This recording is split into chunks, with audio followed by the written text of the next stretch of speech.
Ghost hunting had always been a fascination of mine, fueled by countless hours of watching ghost hunting shows. The thrill of the unknown, the shiver down your spine, the possibility of capturing unbelievable evidence of the afterlife. It all drew me in like a moth to the flame. But nothing could have prepared me for the night I decided to venture into that desolate graveyard alone. It was the dead of night, the moon casting an eerie glow over the weathered tombstones. The wind whispered through the trees, carrying with it a haunting melody that sent chills down my spine. Armed with a flashlight, a digital voice recorder, and a camera, I had come prepared for whatever might lurk in the darkness. As I walked among the graves, my steps muffled by the soft carpet of fallen leaves, I couldn't shake the feeling of being watched. I could almost hear a cynical voice echoing in my head, warning against attributing every creak and rustle to the supernatural.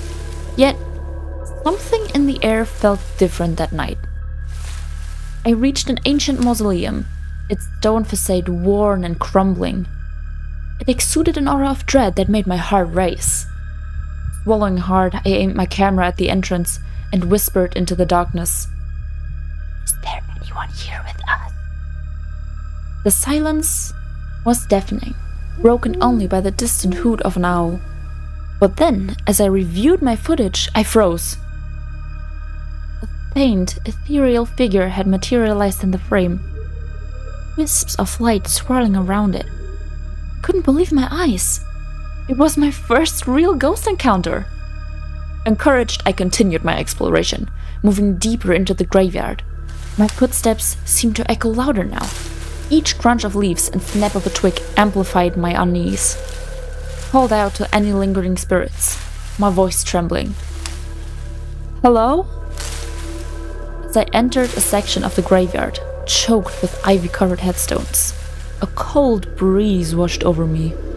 My flashlight flickered and died, leaving me shrouded in darkness.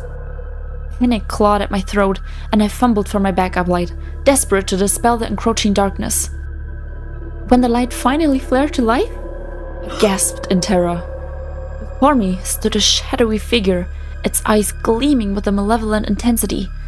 It reached out a spectral hand, icy fingers grazing my skin. My voice caught in my throat as I stumbled backwards. The figure seemed to taunt me, darting in and out of my vision, whispering indecipherable words that chilled me to the bone. "Subscribe to Bloody Bed." I knew then that I had crossed the line, delving into a realm I was ill-prepared to navigate. With trembling hands, I fled the graveyard, leaving behind my equipment. I knew I had captured something beyond my comprehension that night, something that would forever haunt my dreams. As I drove away, the memories of that ghostly encounter lingered, a constant reminder that some mysteries are better left unsolved. Some secrets better left buried in the dead of night. Hey yo, spooky people! So that was our beautiful prompt, ghost hunting in the dead of night. Now I had to say this was maybe mildly inspired by a beautiful ghoul boys, you know, like from Watcher, Shane and Ryan. I may or may not be obsessed with their shows, but hey, you know, how does that matter? I really liked this kind of story. Also, listen, come on, villagers in this one, paid actors, what they did, slay. Also the wallpaper, delicious. The graveyard wallpaper with the ghost in it, ooh, what a massive slay. And with that, I hope you really enjoyed this beautiful prompt in my little build and video. Please also do enjoy my little speed build in the background, and with that I'd say, stay spooky, people!